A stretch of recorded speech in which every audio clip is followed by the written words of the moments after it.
ay ikulong sa sindan ng mga api.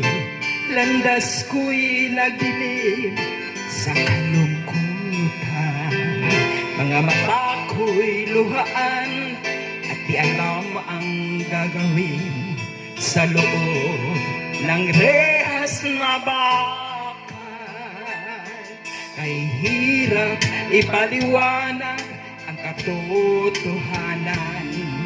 Dukha lamang ako at walang yaman. Pinaratangan ng kasalanan na di ko naman nagawa ng mga taong halangang kaluluwa.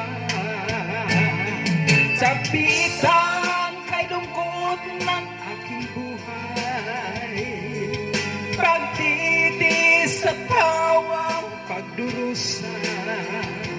Wala nang pag-asa na ako ay lumaya, dahil sa habang buhay na hatol sa akin.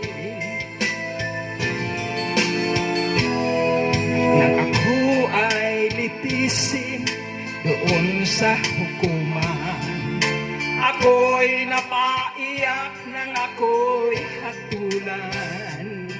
Naging pasya ng hukuman na ako ay makulong at magdusa ng mahabang taon.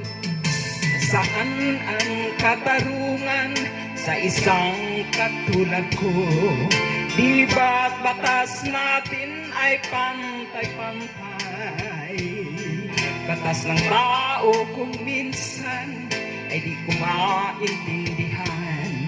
Ilan pa kaya ang magiging katulad ko?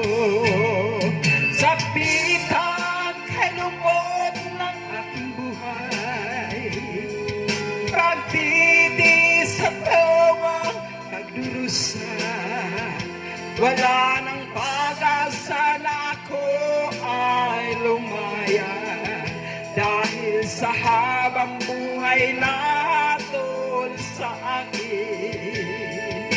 Sabitan kay lungkot ng aking buhay, pagtitis sa tawang pagdurusa.